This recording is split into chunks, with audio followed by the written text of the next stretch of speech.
something that is just so valuable as family engagement. I think about oftentimes during our superintendent's meeting, Dr. Greco will make a comment about his mentor. And his mentor said to him, "We know what to do." And it was in relation to educating children, including our parents and our community partnerships. He said, "We know what to do. We just need to do it." And I oftentimes think about that theme as we launch continuously the critical need of us getting at and incorporating our families. So tonight we're going to be exploring how family engagement is an educational instructional strategy. It's not a sidebar.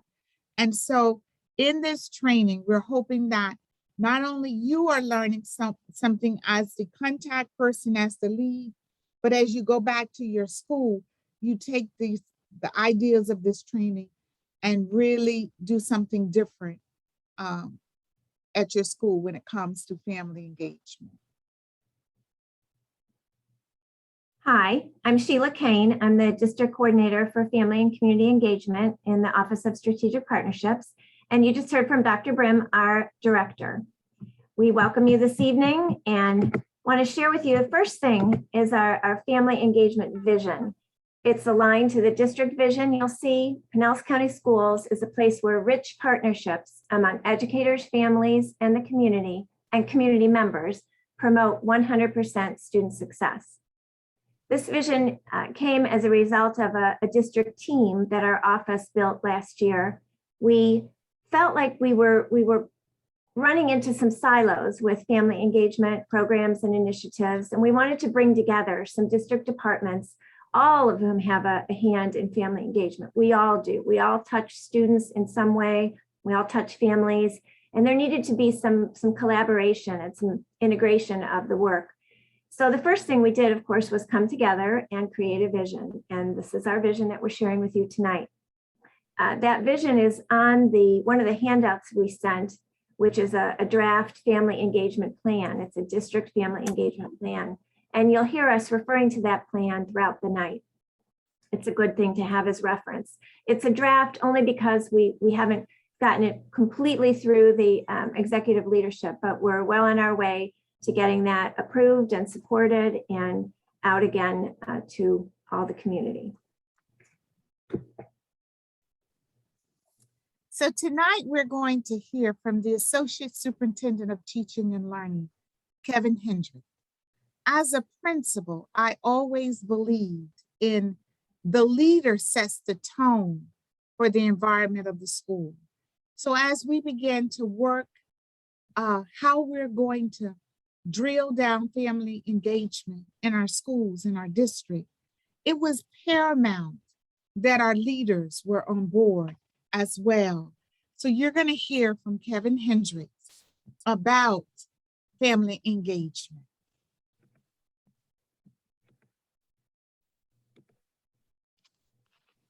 I'm Kevin Hendrick, Associate Superintendent for Teaching and Learning, and I'm excited to be here to welcome you to the Family Engagement Action Team training. I want to take a few moments to express the importance of families being engaged. We've all seen where engaged families can lead to higher student achievement, and certainly any type of engagement from families helps to connect students, school, home, communities, and lead us all to better outcomes, not only for students, but for the school community as the entirety. Family engagement is one of the key instructional strategies that supports academic achievement, but sometimes is an often underutilized strategy. Think of how many times teachers have worked so hard to connect students to lessons and just need them to do that little bit more at home or to review those notes one more time. If families knew about those things that were important, generally families will step up and have their children act in accordance with the school's wish. And so we hope that through the next couple of days and weeks and months, and as the school year goes on, you're able to learn some of these strategies and put them to use in your schools. Your participation is a step in the right direction. Becoming part of FEAT, or the Family Engagement Action Team, will help all at your school continue to connect families with teachers, with the actions that you need in a positive way. You're going to learn how to develop engagement activities based on school data, create opportunities to build relationships, work with diverse families, and build partnerships and capacity to support students at home. Over the course of the last several years, we've learned that family engagement can take many different looks. The use of Zoom and Teams and other ways to connect with families at home have really opened up the lines of communication. We hope that you're able to capitalize on those, think of new ways to engage families, and it doesn't always just have to be that in-person meeting or that PTA or everybody come to the cafeteria auditorium in order to hear what the school has to say. There's so many other ways and unique ways to engage families, to raise student achievement, and we hope that you can do so. Think about making connections to other district initiatives, like PCS Connects, and Level Up, and the use of devices in the classroom and at home as a means to continue to use instructional strategies to improve student achievement. We want our schools to be a place where rich partnerships engage families, educators, community members, and promote 100% student success. So good luck during the training. We know that you do a great job, and we know that you'll continue to connect families to 100% student success.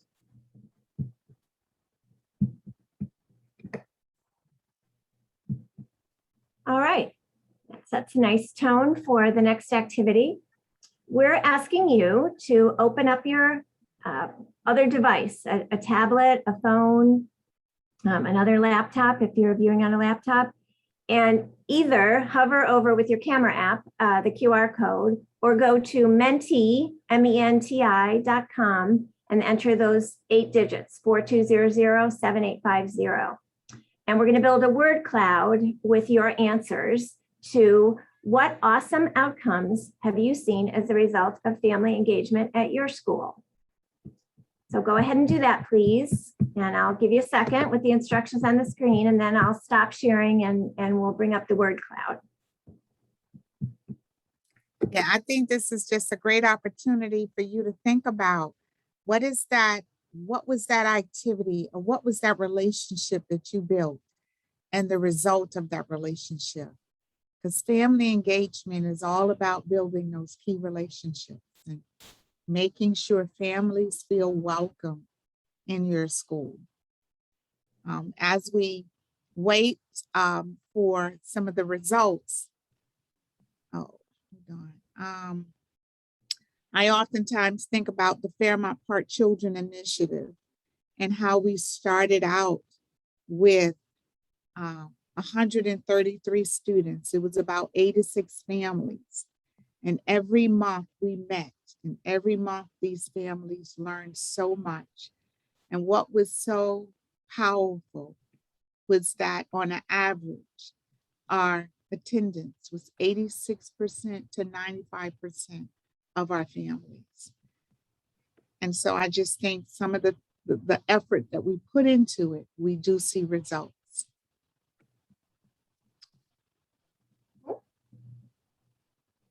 Where's everybody's answers?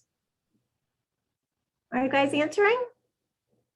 I don't know if you are or not, or I did something wrong. I'm doing it on my phone, but it's not allowing me to put anything in. I don't know if it's just probably is mine. All right, wow, this worked last So week. Sorry. yeah, principal at High Point, and that says the same thing. It won't let you type. All right, well, give me a sec.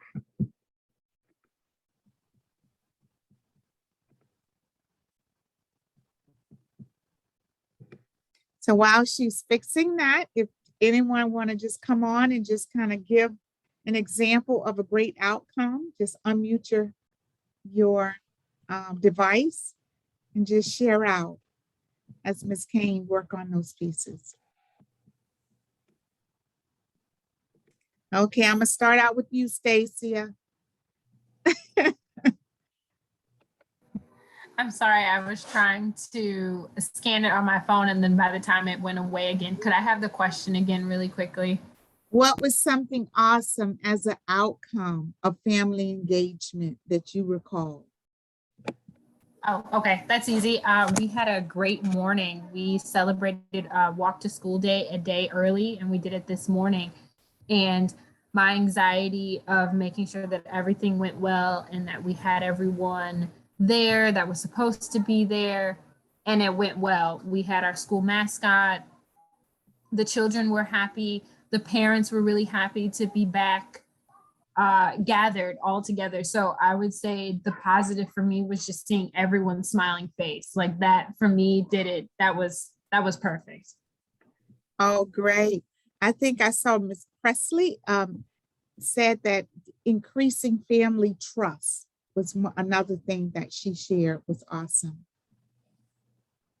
So are we going to try it, Ms. Kane? No, I give up. I'm going to model just moving along in a virtual meeting when things don't go quite right. I have no idea why it's not working. It worked this afternoon, and we did it in our session last week, and it worked there. So I'm sorry, but that was it was an attempt to have all your answers, which I know some of them are coming in through the chat. And yes, thank you to those who've shared. The idea is to just think about and give you an opportunity to participate in an interactive activity. You know, what can be the result? What are the outcomes when you really see true family engagement in your school? So we appreciate that you guys have participated, even though it didn't work out quite the way I wanted. Some of the things in the chat, I'll go through. Community and unity, definitely. Families sharing with other families about their positive experiences. That's a really interesting comment that you've made, Jennifer, and that's going to be something that we actually address later in the training, giving families the opportunity to network with each other. Presence and validation for our work on behalf of all stakeholders, absolutely. Yeah. The rest are just telling me it didn't work, so I'm not going to read those. All right, let's move on. Okay, so I'm gonna take this opportunity to talk about the economics of particularly the public education system and how it ties to making sure we embrace all families. If nothing else gets our attention, is money. And I mean truly get our attention. Because when I look at public education could be in a crisis, when you see over the years that we're now competing with charter schools, private schools, home schools, and all of these other entities are pulling funds from the majority of the populations that we serve. I want you to take a look at this next slide. Next slide, Ms. Kane. I want you to think about, take a look at, this is a FSA question, and I want you to think about an analysis that you will come up with looking at this financial responsibility, deep practice, expenditures and revenue. Let me just ask a couple of people just to kind of unmute and tell me, what do you see looking at this chart?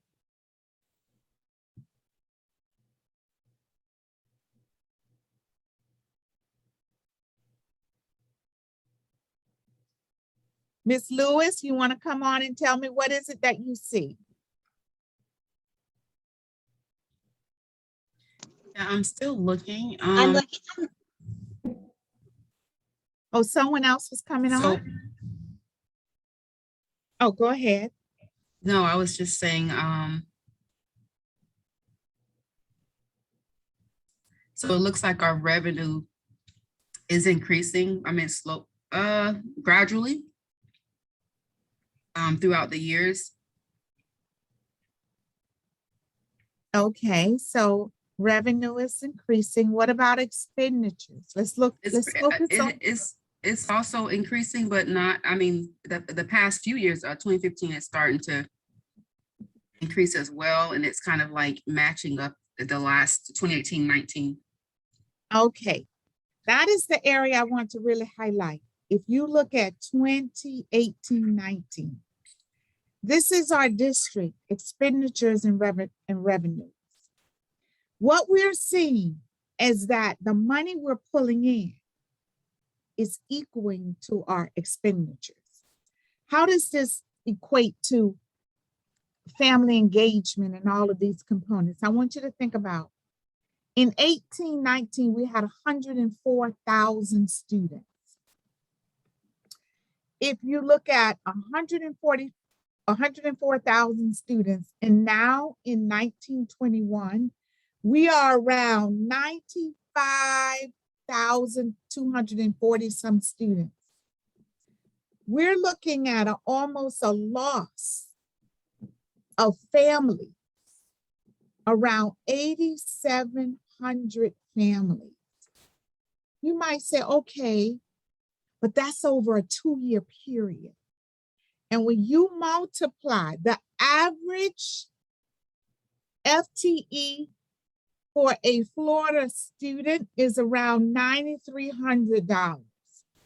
If you multiply $9,300 by 8,700, you're rounding up around $81,824,230. If you know what an 81 million deficit can do to a district budget, is major cuts. So when we begin to think about how we are embracing our families and how we're going to have to put intentional effort to make sure they're valued, that we collaborate, we build relationships, because that is what is going to keep our families. This year alone, 4,200 went to homeschool. We don't get any funds from ones that have declared homeschool. And so we want to keep in mind, it's not just about looking at engagement as a sidebar. Engagement is critical for public education. And so that is going to be something I want you to think about as we go through this training today. Thanks, Dr. Brim. We definitely have work to do in how we view families, and we need to lead from our core beliefs. Really, this is a core belief activity or core value activity that we're going to jump into next. It's the foundation that steers our course, what you believe inside. We need to really shift from viewing parents as part of the problem to viewing them as part of the solution. So we're going to go through this activity, and it's a Zoom poll. It is anonymous, and we will ask you to share or reflect afterwards. But we're going to ask you from the standpoint of, if someone answered that way, why do you think they might have answered that way? Not why did you answer that way? Because we want you to feel safe in sharing your thoughts one way or the other. Anyway, please feel free to answer honestly in the Zoom poll. It is anonymous, as I said. There'll be one answer per value. We're going to work through 4 core values. Okay, core value number 1. All parents have dreams for their children and want the best for them. All parents have dreams for their children and want the best for them.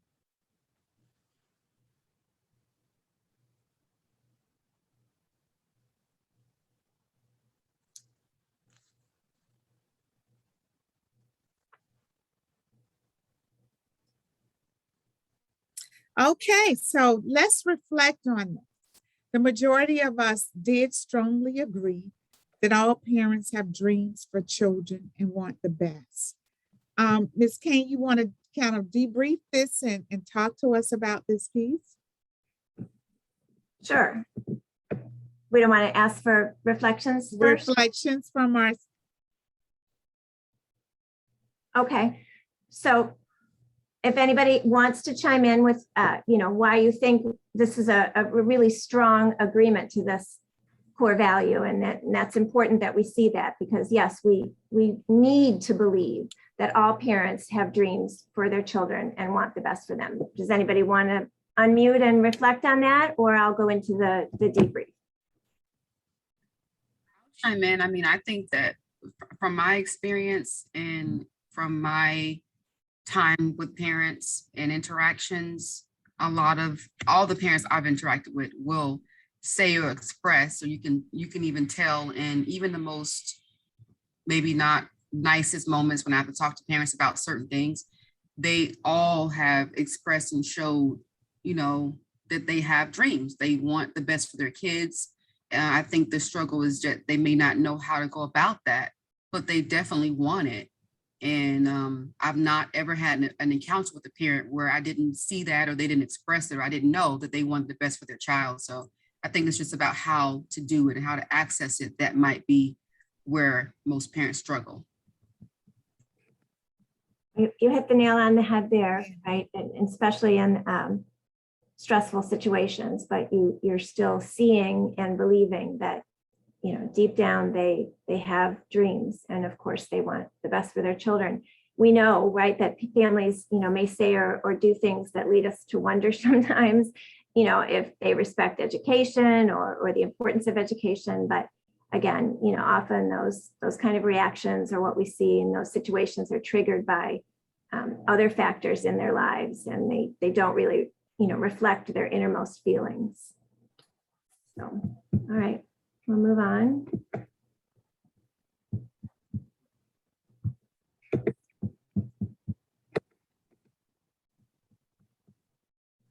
Okay, value 2, core value number 2, all parents have the capacity to support their children's learning.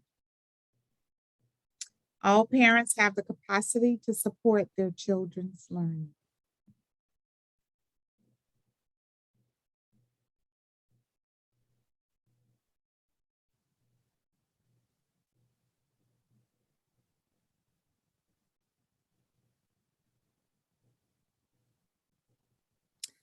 Need 4 more people to answer. I can tell who hasn't answered. No, I can't. I can only tell that 3 haven't answered, but I can't tell who.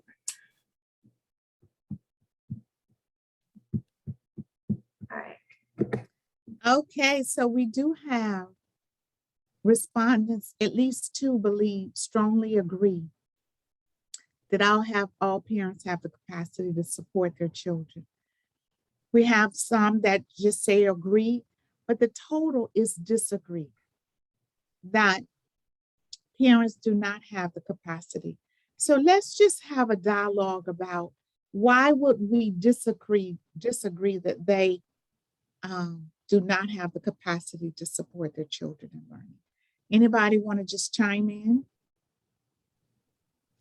I will, Dr. Burke. Okay. This is Dawn Lewis. I think that in an instance where they don't have the capacity is just because maybe they're not there. There might be a system of like incarceration or something or maybe they are special needs themselves or things like that. So maybe they can't support them in ways that they can just physically due to extenuating circumstances. Okay, that's rationale I didn't think about, the absence of the parent. Okay, And anyone else? Also, I was thinking that because parents have so much, I feel they have so much more these days to worry about, that they're not completely focused on, with their child's education. It's not entirely their fault, but if they're in a situation with, how I'm going to get food on the table, how am I going to pay rent, that's the last thing on their mind. In my opinion. Okay. I think that the capacity might look different, but I strongly agree, because I believe that all parents have the capacity, but I think that it looks different for each parent, for each situation. Mm-hmm. So and I think that when you say that the parent doesn't, then you're relinquishing the responsibility of that involvement piece. So I think that you try to be, you work with the parent, you try to be as flexible, you do what you can so that they know they have the capacity. And then you start with what they have and you build the capacity. So you either that's, through encouraging them or resources or, you know, just other measures. But that's kind of why, that's why I put strongly, because I believe that all parents have it. It just varies. And like the one that shared, parents that are incarcerated, they still have the capacity. They still have that a way to support, whether it be through checking in on their child or letters, phone calls, home encouragements. So I know it's not the same as being there, but that responsibility is still there on the parent, and they still have the capacity to support their child's learning. So that's just my personal opinion. Okay, so that's awesome. You want to debrief, Ms. Kane, and then we'll make some additional Sure. comments? I think we need Angela to be our co-presenter next time. Spot on with her messages again. So, right, regardless of, you know, how little formal education parents may have, what language they speak, you know, they can all contribute in some way to their children's learning. And they have different knowledge, they have talents, they bring all different things, all kinds of different things, life experiences to the table. And we need to build that capacity, right? So I think it might have been Angela too, who said in the previous core value that parents, you know, have hopes and dreams, but maybe they don't know how to support, or, you know, here they have the capacity, they want to again, but they don't know how. So it's up to us as you know, school staff and educators to fill that tank. Sometimes we use the analogy of a gas tank. So everybody has a gas tank, and some people's tank is you know, full. Some people's tank is half full. Some people have larger tanks. Some people have smaller tanks.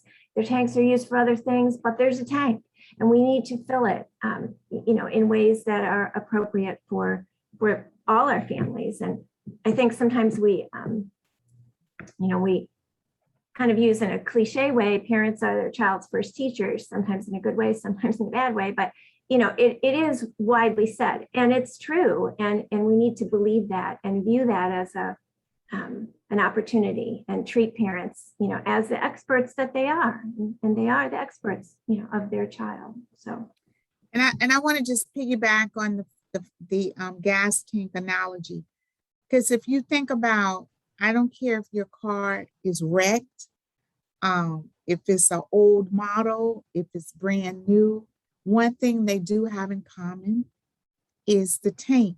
So you have to look at the style, the condition of the car as the situational conditions of our families. But going back to what Angela said and going back to Ms. Kane, the car having different shapes, beat up, coming brand new, is still a car with a gas tank. And so, yes, it could alter how we get to the school. We might just be, you know, chuck, or we just riding, but we are getting there. And I think that's how we need to review that piece. Our next core value is parents and school staff should be equal partners. Parents and school staff should be equal partners.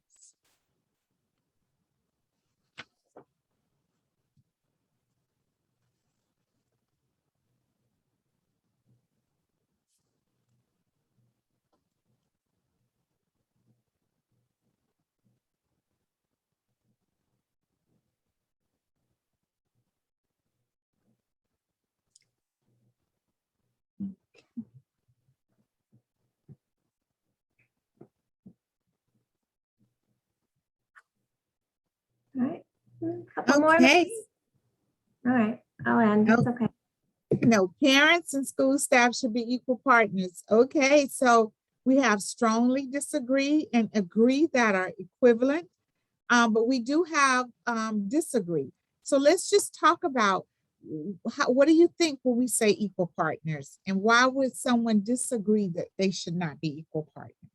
Let's have some reflection, a couple of minutes.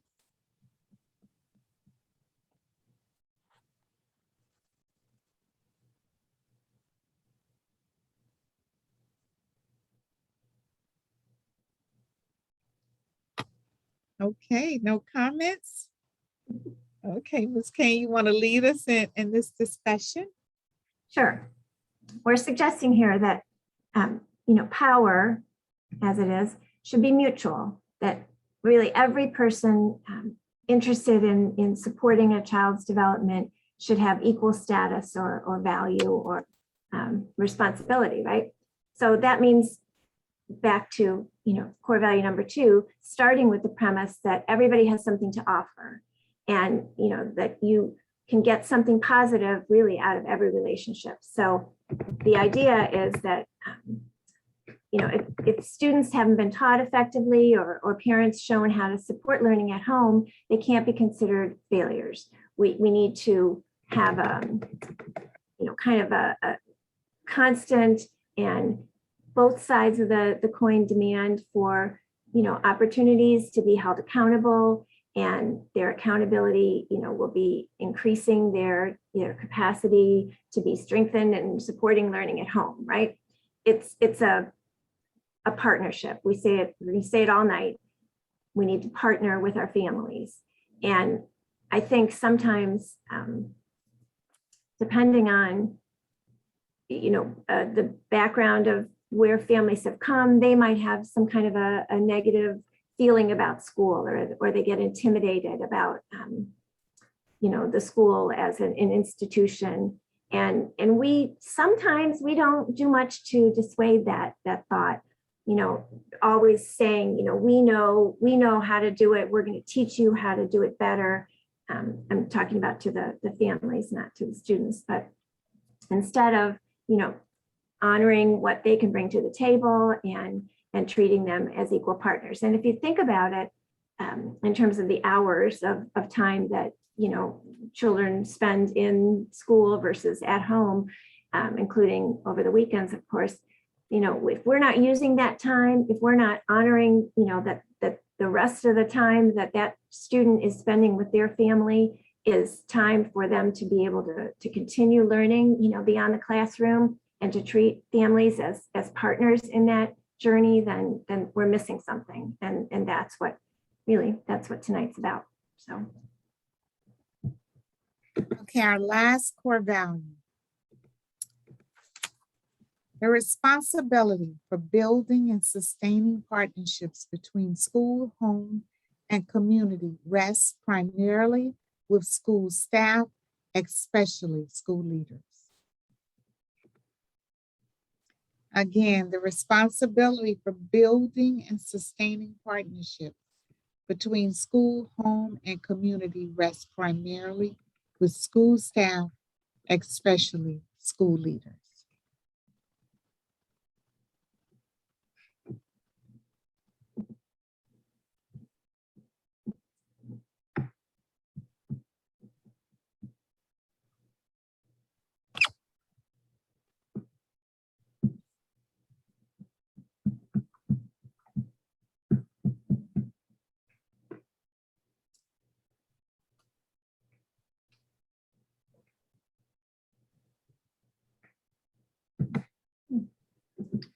Okay, so we have strongly agree, and a couple that disagree.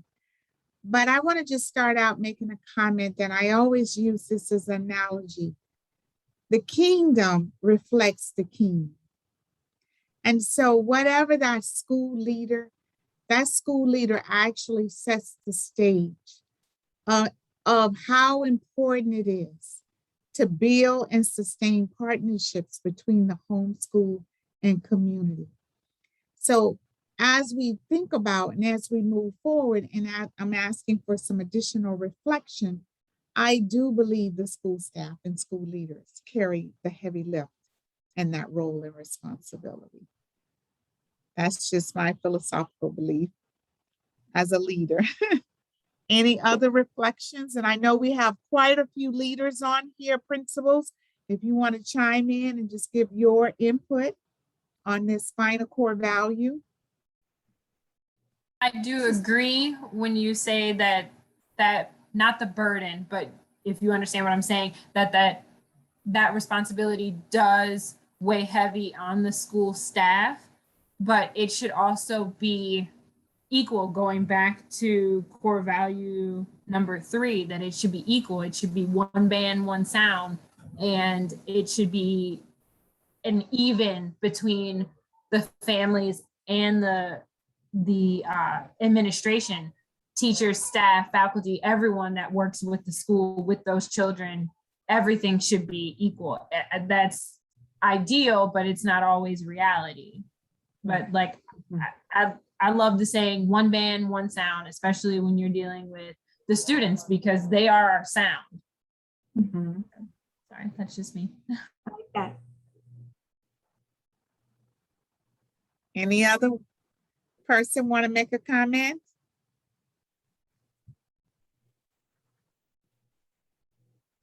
Ms. Jones from Melrose or Ms. Marvez from High Point? Ms. Annette? So Okay. I think Dr. Brim, it's Jones from Melrose. I 100% agree with what you're saying. I think everything rises and falls on the shoulders of leadership, but great leaders galvanize and influence others to help do the supportive work that is required. So it's a shared vision, but there are stakeholders from top to bottom and all the way around. So yeah, 100%, I would strongly agree.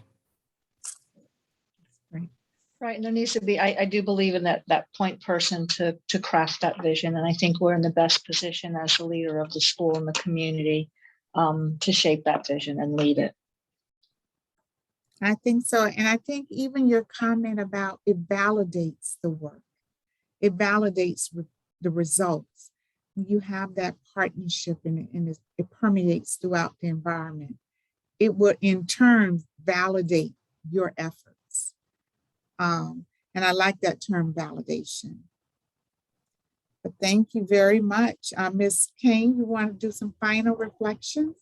Wrapping up, I think it's always interesting to hear the reflections and see the answers to core value number 4 following core value number 3, where we've said, okay, the partnership should be equal, but then we come back and say, but the responsibility for building and sustaining it rests with school leaders or school staff. And I think we hit on some important points tonight.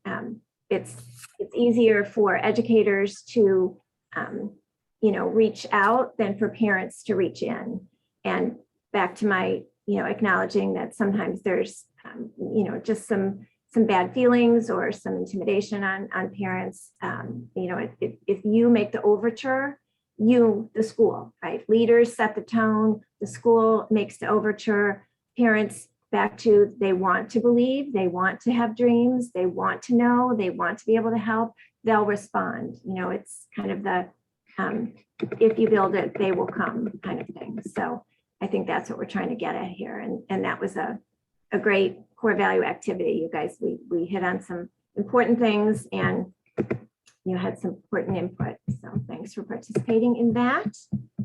We're going to move on to our guiding light, our dual capacity building framework. Okay, so when we look at our dual capacity framework for family and school partnerships, I want you to think about this framework as the vertebrae, the spine of your work. And what we did, we just didn't create our family engagement efforts. We consulted with the best across the country. Dr. Karen Mapp from Harvard University, Ron Meir from FEAT, Scholastic, and now Ron Meir has his own company. And they actually worked with key leaders that were in the presidential cabinet at that time to build what we call the dual capacity building framework for family and school partnerships. What I like most about this title is it's a dual, which means it's going to be the educators and the families. It's a dual capacity where before we always say it's the parents' fault. This is why this is happening, the home life. But no, in this framework, it makes accountability both the educators as well as the families. So in the dual capacity, you receive this in your handout. This is a copy of it, and some of it has been altered. But one of the things that the column we really want to focus on is considered essential conditions. And although you might not be able to read it clearly on the slide. You can refer to your handout. There are 7 process conditions. Relational, built mutual trust. Linked to learning, which is developmental. Access-based. Culturally responsive and respectful. Collaboration and interactive. In every single family engagement event that's designed with purpose and intention, it will reflect one or more of these process conditions. The other area that I want to highlight that's very important is the piece of organizational conditions.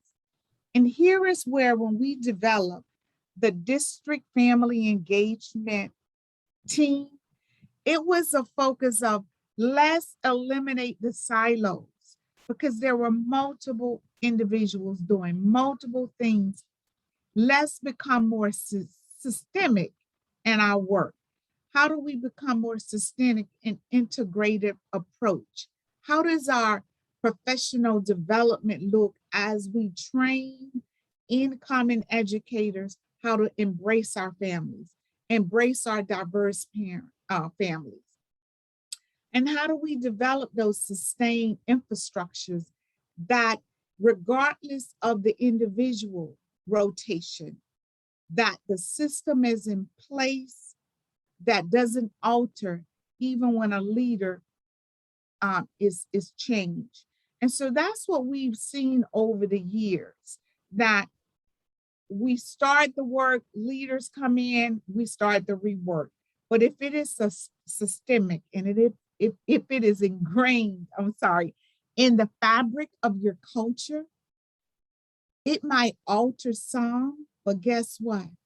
The people who have invested in that work will continue that work. And so we're going to move to the next slide to talk about the process conditions, again, of relational, linked to learning, access-based, cultural responsive, interactive, and collaborative. These are the areas that we will be using to help support and design your event as we work toward making sure you understand each component. Because there is not only an educator's component, it is important not only for our families to understand. If I attend an event, how do I know this was a linked to learning event? And so everything is interactive and is collaborative. You want to set the stage. The families feel comfortable in interacting with you, collaborating with you, shared decision-making. And so we will continue and elaborate a little bit more on each process condition. Okay. Thanks, Dr. Brim. Yes, we're basically saying these are the conditions that are important for successful events and initiatives, especially with adult learners. This is what the research is telling us. So this is what we're sharing and hoping to help you with. So relational, it's all about relationships. Isn't that always the case with almost everything we deal with every day? These would be intentional activities that help build a positive relationship between the school staff and the families. It's really the foundation of shared learning and responsibility. We're here to suggest that no really meaningful family engagement can be established until relationships of trust and respect are established between home and school.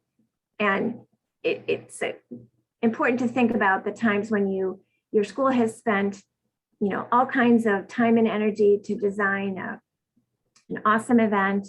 You've planned, you've gotten food, you've tried to think about childcare, everything you could think about to make the evening a success. And yet you don't really have, relationships with your families, your classroom teachers, maybe it just hasn't happened, right? For whatever reason. And so do they come?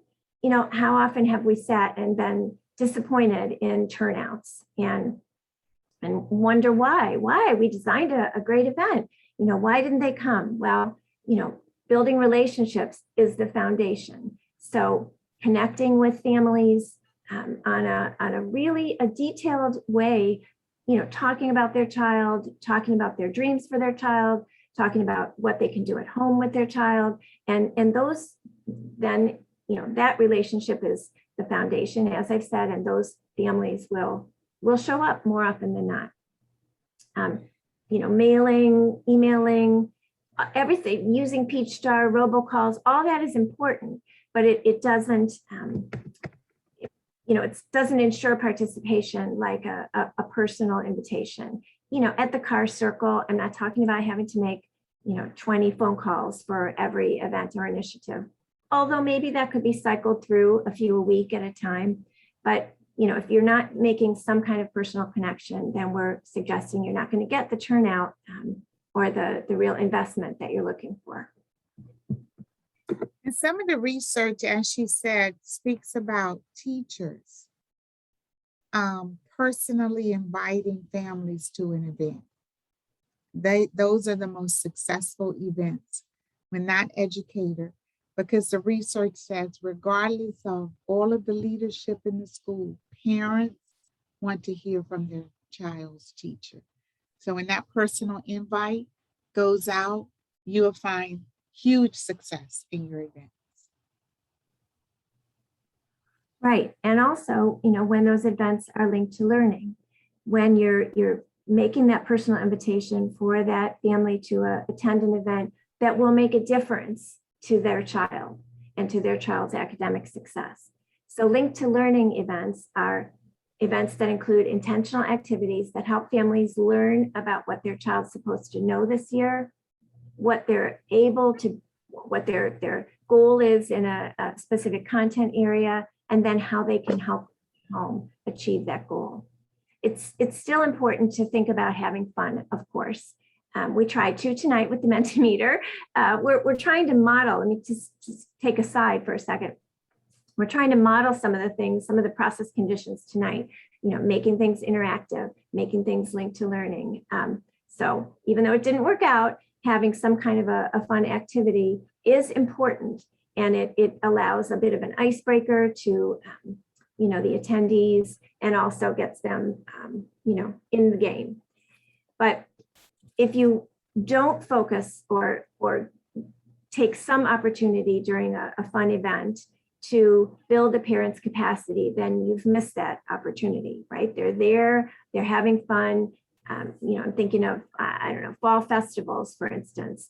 Of course, that's a fun event, but, having a tent or a table that is a little more academically focused, maybe one per grade level, where there's a tip or a tool that they can be shared, or that can be shared, and they can even practice it perhaps. That would be a true link to learning event, and a whole lot more successful in the end in terms of building the child's academic success. Asset-based, what do we mean by that?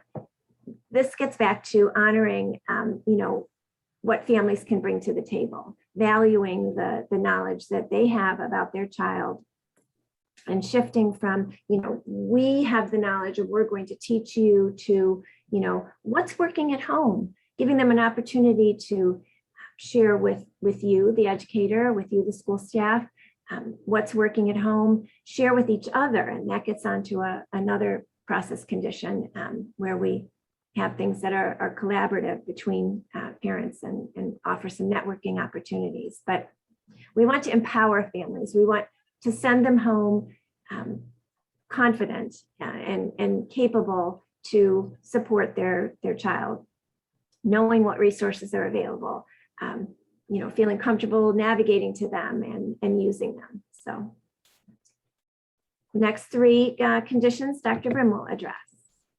So culturally responsive, we spend a lot of time in our district dealing with equitable practices, culture and climate through restorative practices, knowing your families, knowing your family structure, knowing your languages. Is that so that we as educators set the stage to embrace, all diverse families. And it is very important More recently, when we did an analysis in our office, we realized all of our efforts, we were not reaching a large percentage of our families, which is now 18% Hispanic.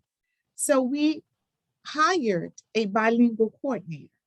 Why? Because it's important that we understand how do we reach out to one of the fastest growing ethnicity in our district?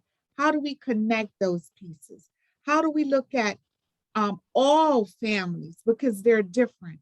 When we created SAC, the SAC intentions was that it represented the members of the families that you serve. Why? So you can glean from them to understand the differences, know how to create policies, create instructional strategies so that it all reaches all families. One of the key things that we're really working on is how do we embed the culturally responsive strategies in our pedagogy practices so that students see themselves in the learning process. It's no different than our families. Some of the comments as we survey, some of the statements from our family of them being rejected, sometimes will bring tears to our eyes. And you wonder, are we still working in the same district? But guess what? This is hard work. Family engagement is hard work.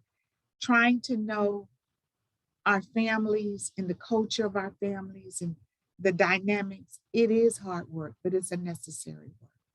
So I think we need to really focus on that. The next one is collaboration. We love to collaborate. Educators, if nothing else, we love to sit around the table and talk.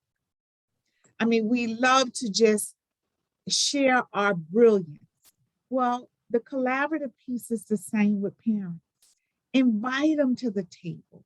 Make sure that we're networking with them, that we're not only fostering their ability to learn about the culture of education, but also we are learning about how to embrace them in a better way.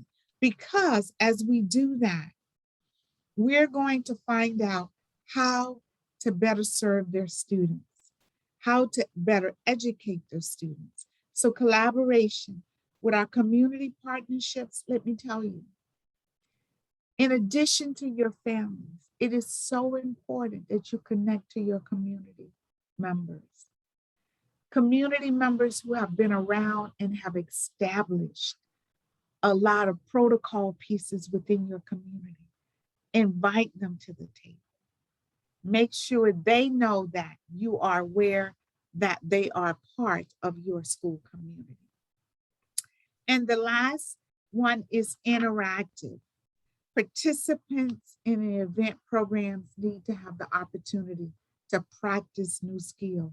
When we talk about link to learning, we talk about one of the key things that you know your event was linked to learning, because your parents have an opportunity to practice a strategy.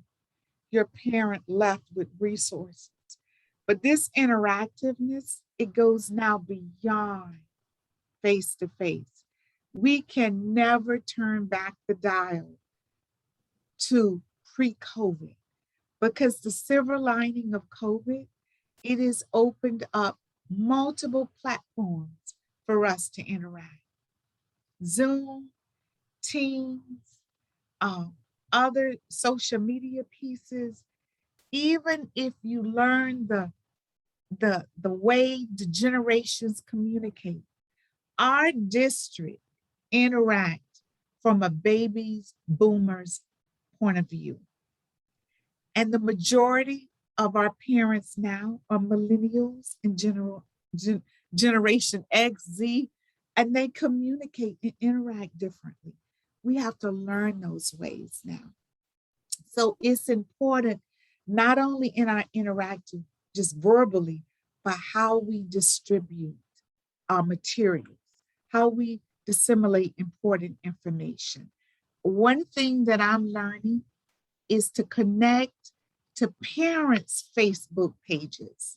Because if I call a couple of friends that I say, listen, I don't have those connections you do. Can you post this on your Facebook? And they might have 300 to 400 followers of parents in our district. So connect to key people and ask them to face it on their Facebook, Instagram, however they do social media. But I think it's important that we look outside the box. So I think that's the next slide. Oh, we have a break.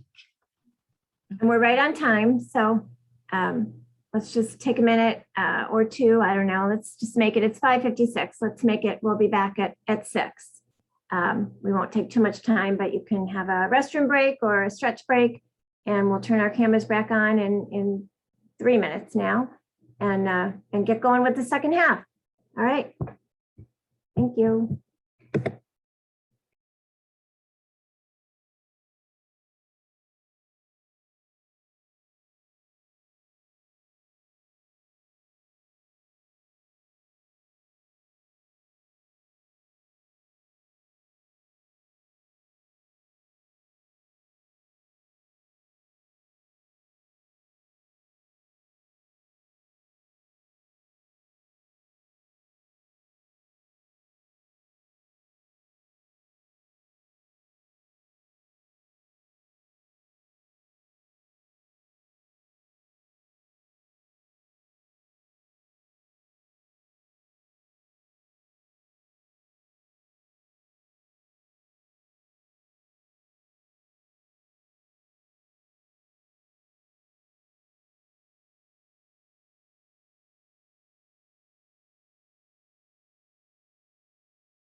All right, 6 o'clock, here we are. So the second half of our training will deal even a little deeper with 2 of the process conditions. We're going to talk more about building relationships and linking events or programs to learning. And that will start to give you some of the tools and strategies for you to take back to your teams. We want to focus first on building relationships, really because as we've said and acknowledged, it's the foundation for shared learning and creating those partnerships with our families. First thing we're going to do is watch a video from a organization called the Flamboyant Foundation. And this is a parent talking about a relationship she had with one of her child's teachers in an elementary in Washington, D.C.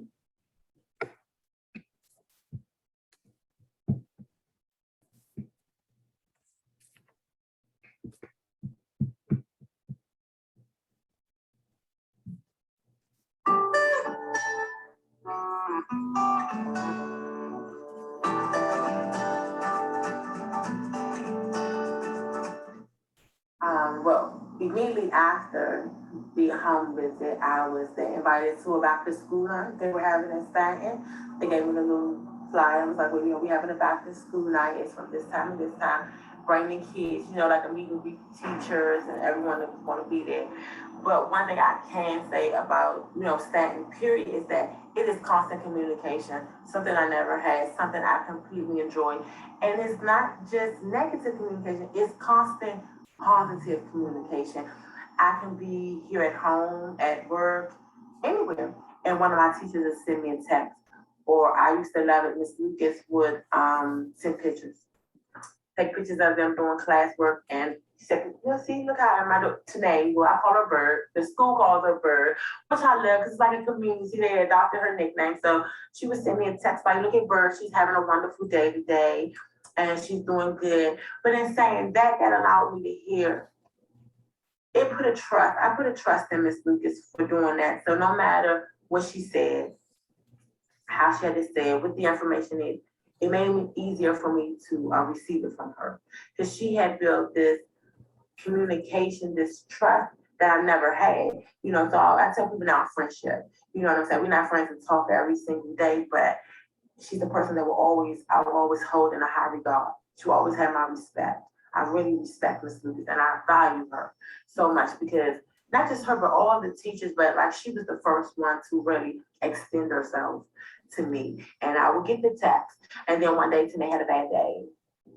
And she called me and I was expecting to get something good. Oh, you know, she got good on her test, so she get ready. She's fine. But we had a bit of an issue today. I'm like, for real? What happened? Well, you know, Tanae did X, Y, and Z. And I didn't get defensive. I didn't get, well, what did you do? Or what did I actually stepped back and I listened and I received the information. You know, and I processed the information. For me, that was something different because at that point in time, I felt it like, why am I getting mad? Because normally when you call me on the phone and you telling me something about my child did this, I'm naturally on the defense, like, well, what did you do to make my child do this? Or who was messing with her in class? Because my baby's a good baby.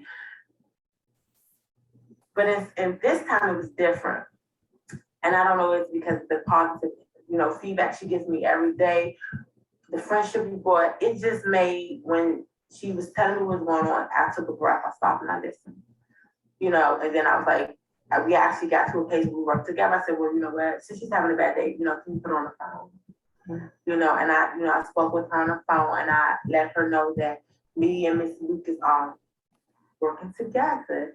We are a team, you know, and if she asks you to do something, you need to treat it as if mommy is asking you to do something. So she asked you to sit down, you need to sit down. And there was no more problems with today.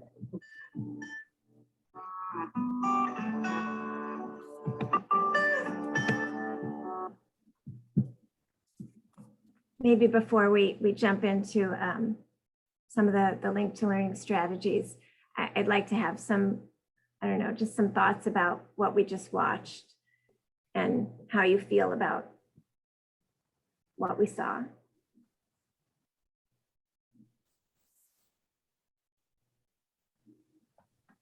This is Emily Sapola from Tech High. I agree, like we have to reach out to the parents. They're not always going to reach out to us. And we do have to go that extra mile, make that extra phone call, send that text or email. We just have to, once that relationship's built, all the miscommunication or any issues kind of can be worked out easier if we've already built that relationship with the parents and the family. Right. Thanks, Emily. And that's coming from a high school where you're not, obviously this was an elementary school. And so, there's a 18, 20 kids, maybe 22, but coming from a high school, that's a challenge. And yet still the investment of time on the front end, pays off over the long run. And you saw in this case, every time I watch that video, I see something else, I don't know, that underscores the importance to me of family engagement and communication. I think that was the main lesson in that video, was the constant communication, as the mom said. And isn't that what we all want that situation where, you know, the parent is saying, you know, I respect my child's teacher. I will always hold him or her, you know, in a place of respect. And, you know, feeling like there's a partnership there. And certainly when there are issues to be discussed, that, you know, the mom and or dad and, you know, the classroom teacher are working together, and that the student sees that, and the value of that over time is really immeasurable. Okay, so in your handout, we also address link to learning. And when we talk about link to learning is thinking about intentional, deliberate standards that you know is important, but yet your students have not mastered. When you talk about building family engagement events, it should not be ad hoc. It should actually be after you've looked at your data. And you could very well say, in our kindergarten level, we're having problems with fluency. We're having problems with vocabulary, alphabet sound. In our third grade, we're having problems with comprehension. And so once you see and look at, that's the purpose of your data. That's the purpose, so that it drives your decision making. So as we talk about, when we go into this next activity of link to learning, it should be included in creating a plan. So let me just say, when we're talking about creating a family engagement event or family engagement initiative, we ask for leaders to take on this training to share with your team. But you already probably have valuable teams that you can integrate this work so that you get at it, as we talked about it before. But in your handout, you will find this document that talks about selecting a content area. For an example, comprehension or nonfiction. If that's an area you need to focus on, then you select a learning goal. The learning goal could be differentiated by grade level. The learning goal could be differentiated by ethnicity or by subgroup. But you decide, again, use data to drive your interactions. But what is the story behind the data? You just don't want to just look at it and say, make a blanket statement about, okay, we didn't do so well, then this is why we didn't do well. How much time last year we spent on this topic? How did we know our students moved on without actually mastering and understanding the concept? How can we bring in our families to be part of the solution? There is not a family that you would embrace that you can talk about. Could you help us? Help your child accomplish this particular skill? What do you think we can do together? No one's going to turn around and say, that's your problem. That's not my problem. If that is the case, that's unusual cases. But you want to invite the families with the solution. What actions can families take to address the issue at home? What resources can we provide? What offerings under Clever that we can invite our families to participate? You will be surprised of the number of families that have never used Clever. But when you talk about to take these actions, what new knowledge and skills do families need? We cannot always assume families should know, because they don't. And I am a parent advocate. And sometimes I go on parent advocacy cases. And when I sit there and listen to the teacher tell the parent that they need to practice alphabet sounds, with their student. And I'm thinking, this parent didn't know how to sound out them alphabets. So what are you doing? You got to tell her how she can get at it to be able to do that. But we just can't assume that parents know how to sound out the alphabets in a correct manner. And it's no different than math. So we're going to move forward with how do we create this plan? So one of the things in your handout is this planning event tool. And I'm just going to start out just talking about 3 boxes, and then Mrs. Kane is going to take over. Again, one of the things that you want to always figure out, what is the learning goal you want to address during your event? What is the learning goal? It could be, let me tell you, one of the things that draw parents out is when their students are performing, singing, playing in the band, but there's always an intermission.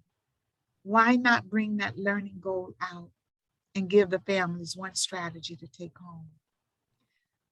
What will you do during the event is going to be very important. And lastly, how did you train the staff or prepare them for this event so it's systemic throughout your entire school? So Ms. Kane is going to kind of talk about some of the process conditions that we'll focus on. So this tool is just you can see it. It's a 1-pager. It gives you a guide. It lets you think about what we've suggested is important in terms of the process conditions and designing events that are successful for adult learners. You drive, with your data, you've selected your content area, your learning goal, you've planned what you want to do. Then you actually, write out, how are we going to address all these process conditions? And that would be the ultimate goal, would be to actually have your event address all 6 of the process conditions.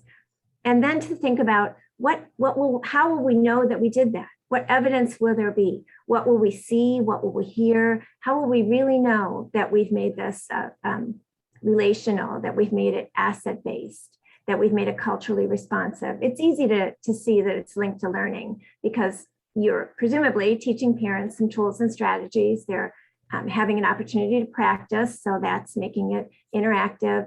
But have you had an opportunity somewhere in the evening for parents to network and get to know each other? That's important.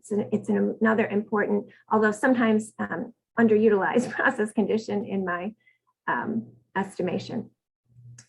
The icebreaker can be something that is easily both a relational, an attempt to get to the relational process condition, but also the collaborative one. So relational because everybody's, getting to know each other a little, and then collaborative because you're giving the parents, you're getting to know the parents, but you're giving the parents an opportunity to get to know each other. So it's those kinds of things that we're looking for and we're suggesting should be a part of your event or initiative. We're saying initiative or program because it's not always an event. It's not always going to be literacy night where you are planning an event for all grade levels, all families. Maybe it's some kind of a family story time program that your 4th graders are going to be working with, and you're going to be involving families. And it may not even be something where you're bringing people together in a cafeteria. Maybe you're doing a few online meetings and submitting some information and back and forth different ways. The idea is that it doesn't need to be the traditional format that we've always thought of. And certainly, as we've noted, we've learned some different ways to engage families over this last year and a half. So both the Creating Your Family Engagement Plan handout and the Family Event Planning tool are meant to be used by your families, by your family engagement team to design the events that are likely to provide you with the most success. What we'd like to do now is move you guys into breakout rooms and just spend 5 minutes having each room is going to be assigned a process condition. It'll be in the upper left-hand corner. It's not very bold, but it'll be in the upper left-hand corner, which process condition you're dealing with. And it will either be linked to learning, relational, or culturally responsive. One of the handouts was a process conditions idea handout.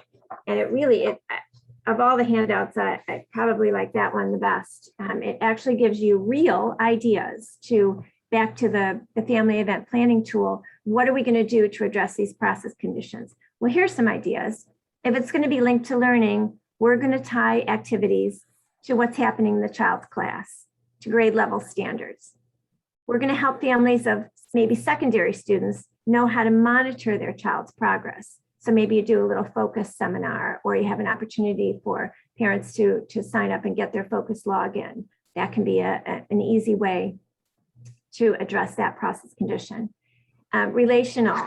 So you're going to greet all families as they enter the building using their name and shaking their hand. So using their name, of course, you might have to ask them their name, but then you use their name. You use their name back to them. They hear you calling them by name. Simple, but impactful. Maybe you have at least one staff person greeting every family in their native language. Of course, you would know that ahead of time, and you'd have that all queued up and ready to go. You would listen more than you would talk. Those are the kinds of things that would make an event relational. And then culturally responsive and respectful, maybe having some kind of a restorative circle, or an idea that would address some of the restorative practices that we have all learned about. Maybe you've done your flyers and you've done your flyers in languages other than English, of course, and then other languages based on your school population. Maybe you have an interpreter or two handy at your event so that families can really get the information in a comfortable manner. So those are the kinds of things that we're looking for. So we're going to spend 5 minutes. I'm going to put you in breakout rooms in a second here. We're going to spend 5 minutes and you're going to design an event, just simple, made up one, obviously, that would address the process condition that you have in the upper left-hand corner. So does that make sense, everybody? You don't understand, feel free to unmute. Dr. Brim and I will jump in and out of the rooms to see if there's any questions or, how you're doing. And got kicked out. Okay. Dr. Brim, have you admitted Miss Riley? Oh, I did. Okay. Sorry, it just came up in the chat. All right, I'm going to go ahead and open the breakout rooms.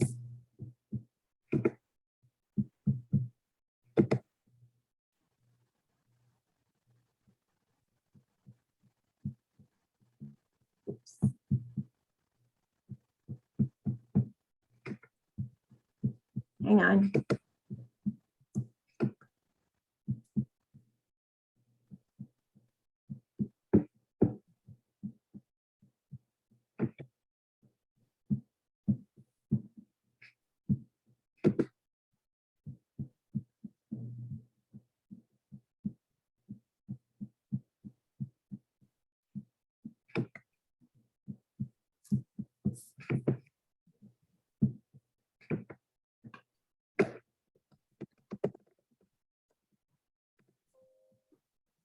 Rename them.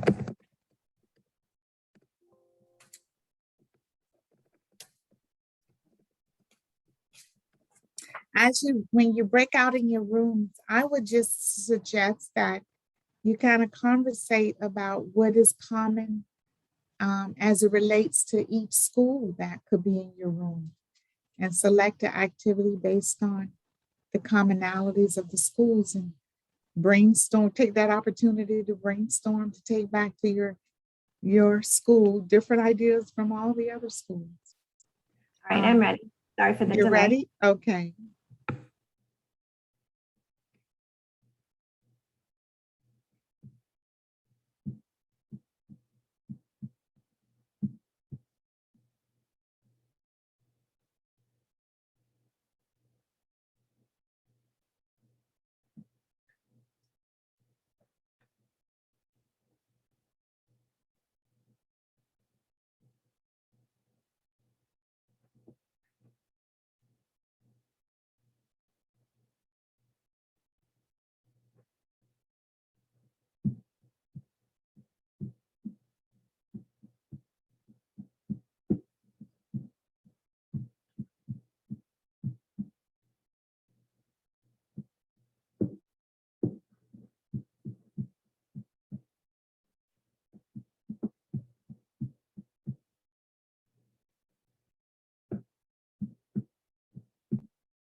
Welcome back, everyone.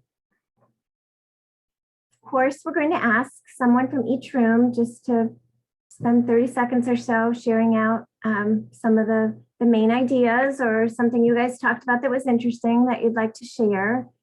So let's start with the link to learning group. So Miss Annette, do you want to share some of the things that regarding the Institute that you talked about? Yes, and then I want to share your interesting information. Blindsided us. That's all good. That was an interesting group, I guess, huh? So some of us, some of the principals were afforded the opportunity to go to the Best Standards Institute in Orlando this summer, and we came back with some really good resources to work with our parents to bridge that gap between what has been going on in the learning to now the switch in the standards and what that would look like, and how we can empower parents to ask certain questions, pick books. There's lots of great resources. So we'll be covering that in our breakout sessions at leadership. The other piece Dr. Brim brought up is the evictions that are getting ready to take place across the county, looking at possibly up to 21,000 families or scholars being affected by this. And how do we maintain consistency for them? That's quite a staggering number.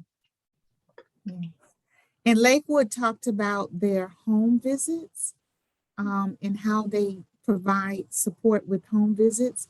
But I was about to talk about as well is that we will be hopefully training on virtual home visits, and that so that the teachers can stay abreast of our families, and then they receive stipends for conducting home visits.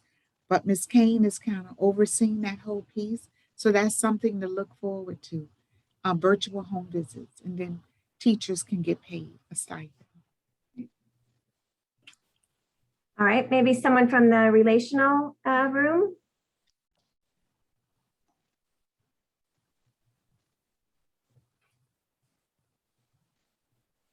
I know there was a relational room. I'll share. Thank you. I thought it was essentially what was interesting is the people that had a chance to share.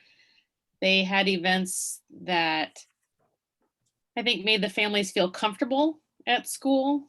So either one had a picnic and they had different cultures that were represented, and another was talking about pastries with parents. So different sorts of events that brought the parents in to be there with their child, and then added in the piece of learning about a certain thing that was going on at the time. So I think a strong focus on what are some things that'll draw the families in and make them comfortable at school seemed to be a common theme. Perfect. All right, last but not least, someone from the culturally responsive room, please.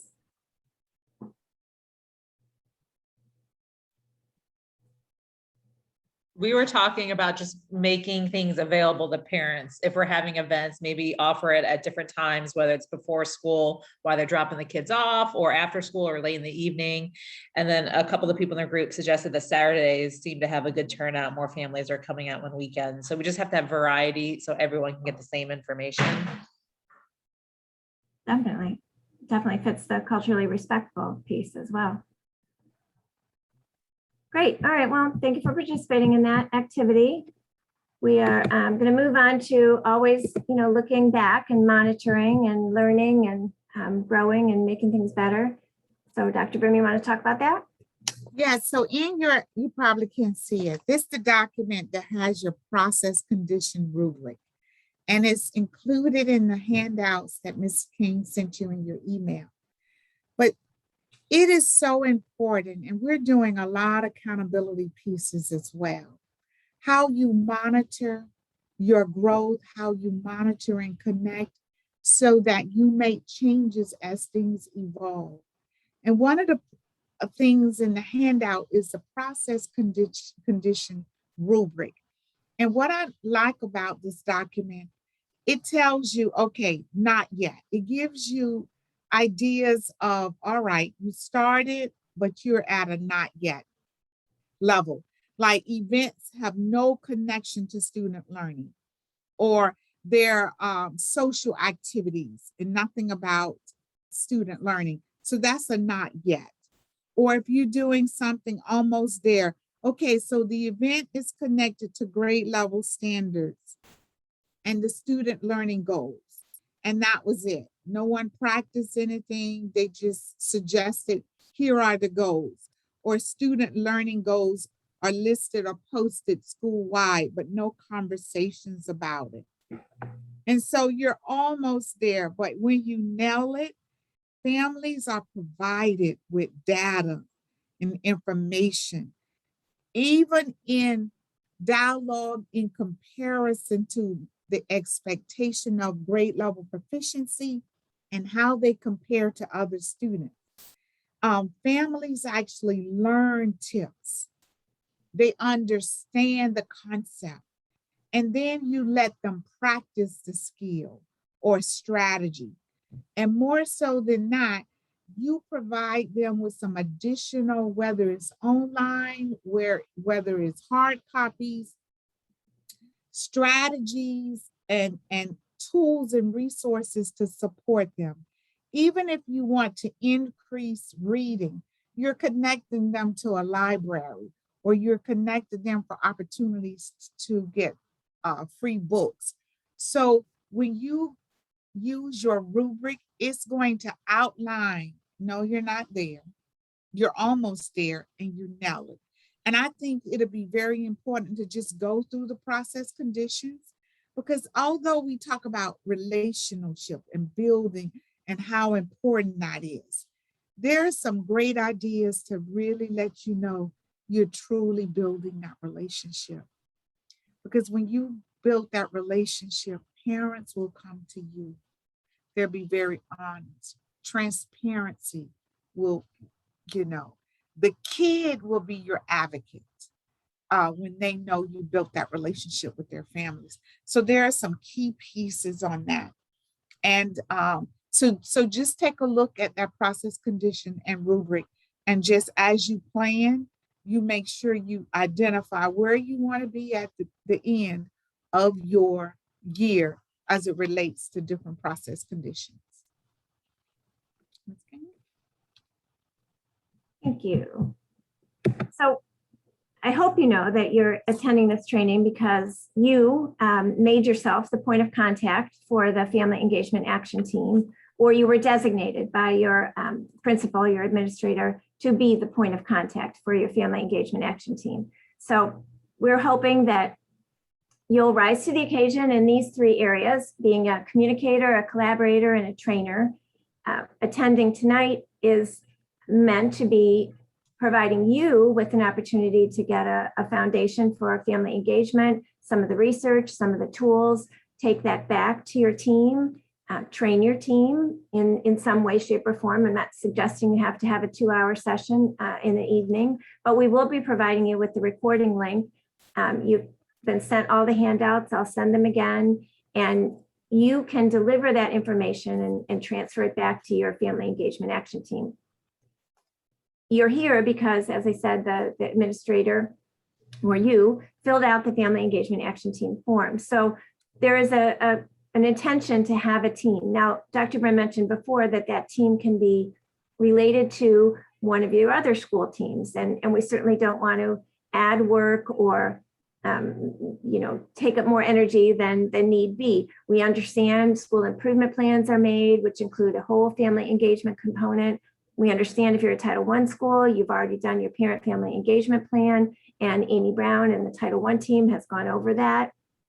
So we're simply suggesting that you add to one of those teams or enhance what some of the work is being done in one of those teams with some of the things we're teaching tonight. So in terms of communicating, we're going to be funneling information to and from you as the school's Family Engagement Action Team, or FEAT, point of contact. If you want to change that, if you want to appoint someone else as the point of contact, just let me know. But as we, over the course of the year, want to funnel things back and forth, we will be using you as that point person. If you're not the principal, we would hope that you would be updating your principal then on any of the information that we're sending, including, of course, what you've learned tonight.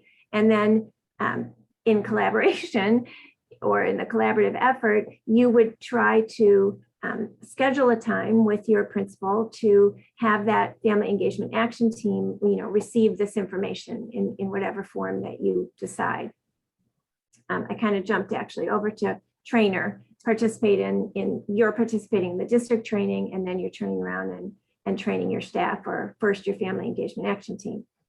Also, you can take some of the tips that you may have learned tonight as we share them over the course of the year, and maybe share a tip or two at a staff meeting once in a while, continuing to build your school staff's family engagement capacity. Back to collaborating, we would hope that you would then be the driver, really. You take responsibility for having a family engagement plan at your school, integrated with your school improvement plan and your PFEP if you're Title I. And then, of course, use some of the monitoring tools that we've provided and that are available, of course, in both of the other plans, so that you're continually improving. The roadmap for what do I do next looks like this. So I've mentioned schedule a time to present what you've learned today, then schedule a time for your family engagement action team to present at a staff meeting or a similar gathering. The idea is, we train you, you train your family engagement team trains your school staff. And again, it doesn't have to be in 2-hour sessions. It can be in little snippets. We're not oblivious to the fact that lots of what we're talking about tonight is going on in one way, shape, or form.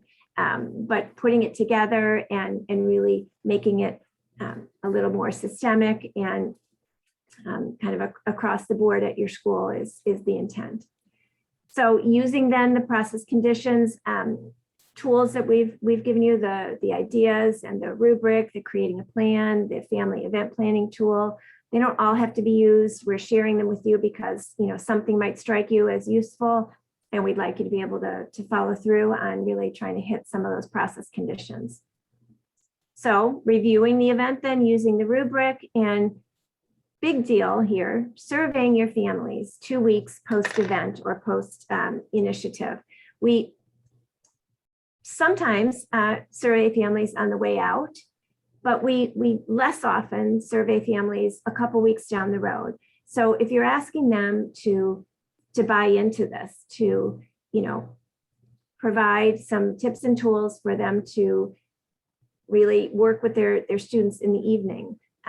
Elementary students really work with them, middle and high school students maybe guide them to resources, being that kind of coach. But if you're asking them to do those things, to come in and invest the time to learn about them, to practice them, and then to go home and do them, let's find out if they're actually doing that and how they're feeling about it a couple weeks down the road. And then again, over time, is it working? Feeding back to, I'm seeing if it's a classroom level event or initiative, to the teacher, I'm seeing a progress improvement, or the teacher to the parent. And so that must be working. What else are you doing? Having those kinds of conversations and continually getting input from the family is an important piece of continual improvement. And then reviewing the data and making the next event or initiative even better. So we're winding down at this point. I know we've had some interactions. We've given you a chance to unmute, but if there's anything, lingering, we're not going away. I mean, we'll be here over time. As I said, we're going to be funneling information back and forth. But if there's anything that's a little bit unclear tonight, you want to clarify at this moment, or, you can always feel free to email Dr. Brim and I, or call us. We have one last little video, but I'll be quiet for a second and let anybody unmute with a question if there are any out there. I do have a question. This is Emily Sapola from Tech Okay. High. So our next steps is to go back to our FEAT team and explain all this and give them the information. And then that next step is get it to the faculty as a whole. And then are we actually planning some kind of event where we're documenting and giving you that information back to you?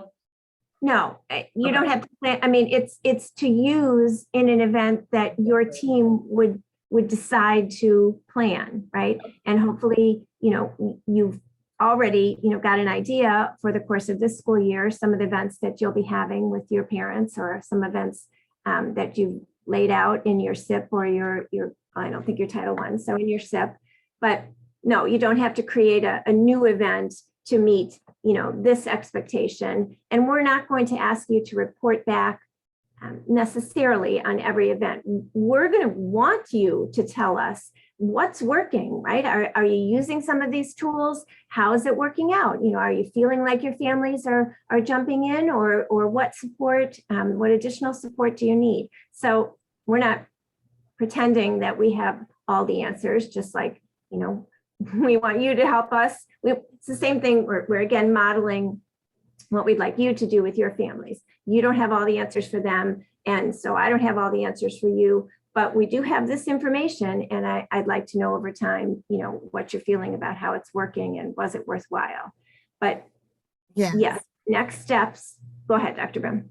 No, I just want to interject that I think the mindset and the view should always be how you want to create a system for engagement so that it is embedded in what you do and who you are as a school. So when you look at the training that we just did tonight and provided you with some level of what I call system processes to be incorporated, you're going to always want to be able to go back and say, here is what we need to do in a better manner. Let us really review our data. That should be something that is always done. When you review your data and you look and you find the gaps or things that need to be worked on, how then can you incorporate, including your families, along with your students, to do or change the outcome of that standard or that strategy for if it's a map, if it's multiplication. So you're just creating systems to always operate to make sure your family and your community is included in how you get at the student achievement. And the more you work it and the more families understand that they're going to be called on, they're going to be asked, they're going to be involved in virtual meetings, they will build the culture to tell parents as they arrive at your school, they are a very engaging school. So that's the ultimate goal. And you're going to see the outcome of students performing. That's the ultimate goal. Great. Tiffany has a Tiffany? question. Yes. Tiffany? Hi. Okay, Hi. So last year was my first year, and that's being a family and community liaison. I'm at an ESC center, so I feel like sometimes when I'm in these meetings that it's our center is a lot different because, again, I'm not just dealing with elementary. It extends to 21, 22. So we also are dealing with disabilities of visual and hearing impaired. So I took this responsibility from our awesome secretary who retired, and there wasn't a lot of data to go on. So and again, the pandemic is new to everybody. So I know, that was different as well. So I'm just curious on how I could get help.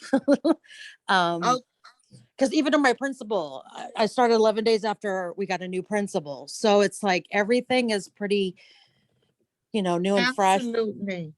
So Tiffany, what we can do is you, myself, or Ms. Kane, we can schedule a meeting to either come to you or do a Zoom meeting to support you on what needs to happen within your school and the dynamics of your school and your families. That would So be we wonderful. can do that. Yes. Okay. So we'll be reaching out to you this week to set something Thank up. you. Thank you so much. Yeah, you have some, I don't know if everybody heard, but Tiffany's from Nina Harris. So there are some yeah, some additional challenges. So we'd be happy to help you figure that out. Before we watch our ending little video, I just want to say that we did create a class in the Professional Learning Network, and we will be adding you all to that class. We didn't create it and get it all approved in time for everybody to register. So tomorrow, everyone who's attended this evening, I will add you to the class, and you'll get a survey, of course. And upon completion of the survey, then you'll get your points. We made the class 3 hours, even though tonight was only 2 hours, because we're acknowledging that you're going to be doing some training back to your family engagement team, and then, beyond to some of the school staff. So that's the expectation for that extra hour. Don't let that confuse you when you see that it's 3 hours. Let me see. I'm going to jump ahead to one slide just to make sure I'm not missing anything in my ending. I don't know if Tiffany, you have your hand up again, or if you didn't put your hand down. I'm not sure. Feel free to unmute. I'm sorry I didn't put my hand down. I'll do that now. That's all right. I just didn't want to miss you if you had another question. Just that I would be emailing again. I think I mentioned this. I'll be emailing the recording link and the slides so that you can use them. I'll actually send them in PowerPoint format so that you can use them, and the links will be live. And that's it. So let's take a look at just another short video, what effective family engagement could really look like.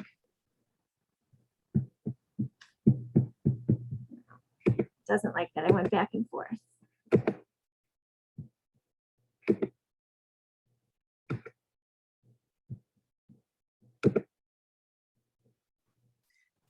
While she's trying to get that together, I just want to make sure all of you understand that we are here to support. It's not like rolling it out and here it is. No, we're on board to help and support in any manner that we can. Esme's coming.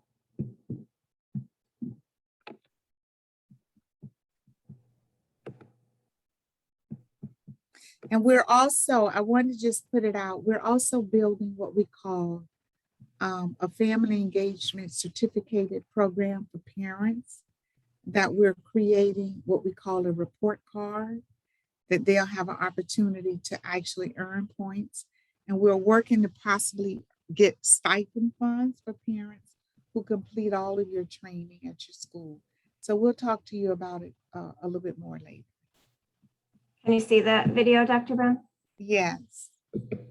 As we work to help every child succeed and to close gaps in student achievement, we often assume school is the main place the learning is going to happen. Take Esma.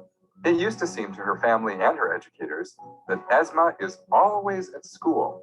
Not true, it turns out. Esma and other students actually spend 82% of their waking hours at home or in their community. All those weekends, weeknights, and breaks add up. When they realized that, the educators in Esma's school district decided to work harder on making the most of the biggest partner in her learning life, her family. This can look different in every school, but for Esma's teacher, it means instead of spending his time arranging a traditional open house, he organizes grade-level parent meetings. Here, Esma's family saw data on how the class is doing in math, reading, social and emotional learning. They practiced new ways to help Esma at home and set goals for how they'll help her improve. Everyone learned from each other as the group talked about how to help the students. Also, near the start of the school year, some staff from Esma's school visited her home. They looked for the assets her family members can bring to the educational process. They learned about their languages, their culture, their lives, their world. Grandpa offered to be a resource for other English learner families.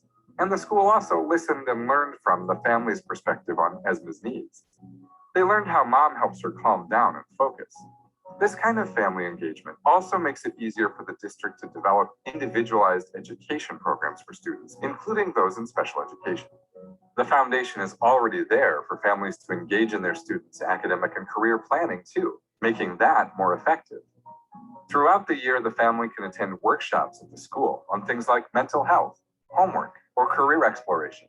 Esma's mom saw those meetings on a poster in her work break room, and now she's inviting other parent friends to go with her. ESMA's school district works with local businesses, places of worship, the public library, and other partners to reach students and families where they're already spending time. The school provides information frequently in a variety of ways so they can reach every family. Text messages are offered in the most common languages of local families. ESMA's family gets photos from her teachers so they know what she's doing during the day. Communication between the school and the family is a group effort focused on helping ESMA achieve her learning goals. When ESMA wasn't sure what to do on a science assignment, her family knew to contact the teacher for a little clarification. Educators take a positive approach as they look for solutions to any challenges experienced on either side. They're always looking for the family's strengths. Also, when mom mentions that ESMA has trouble making friends, the teacher knows to refer her to the school counselor. The counselor then helps the family join a local boys and girls club with lots of activities for ESMA. The teacher knew to do this because the school counselor led staff trainings on resources available in the community and how to help families access them. There's no danger of a family like ESMA's ever feeling like an occasional onlooker. The school knows what families have to offer, and the family knows what's going on in the classroom and how to support it. They feel they're active and regular collaborators and decision makers. The district gives families opportunities to learn how to help children succeed at each level of the school system and to serve on school groups. At school gatherings, ESMA's adult stepsister and close next-door neighbor also feel included in the community. Staff at the school are trained to be as inclusive as possible, welcoming as learning partners anyone who cares about the child. ESMA's school has moved from parent involvement to family engagement. Not surprisingly, engaged families help students learn better. Staff members like their jobs better. Everyone wins. This is backed up by over 40 years of research. Students with engaged families, no matter their income, background, or culture, are more likely to do well in school, enroll in ambitious courses, graduate, and go on to post-secondary education. They also have stronger social skills and fewer disciplinary issues. So how do we make it happen? First, we work to make the shift across an entire school district. Sure, at the elementary level, ESMA's classroom teacher is the main person her family interacts with at school, but as she gets older and her schooling more complex, collaboration is definitely bigger than one person. Really, all along the way, the family's interactions with pretty much everyone in connection with the school, from office staff to after-school staff, from bus drivers to principals, will need to be positive for them to truly feel welcome. So it's a clear expectation in the district. Every employee has a role in helping every family feel connected to their child's learning, no matter what building or classroom that child attends. In ESMA's district, a broad team that included school psychologists, social workers, counselors, families, general and special educators, and after-school program staff helped everyone in the school take family engagement to this next level in a way that works for their community. It worked. ESMA's family feels like a valued member of the team. ESMA, her family, and her educators feel confident that she's learning and happy at school. We have more information about how schools and families can effectively engage with each other around students' learning on our website.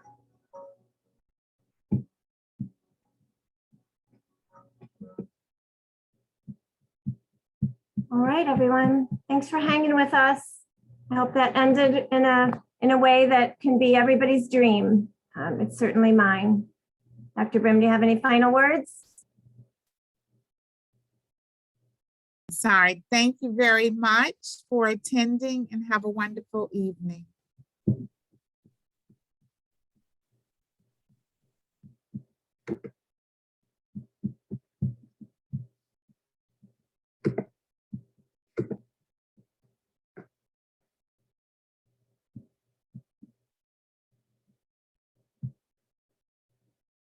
Thanks for the nice comments. I'm reading the chat.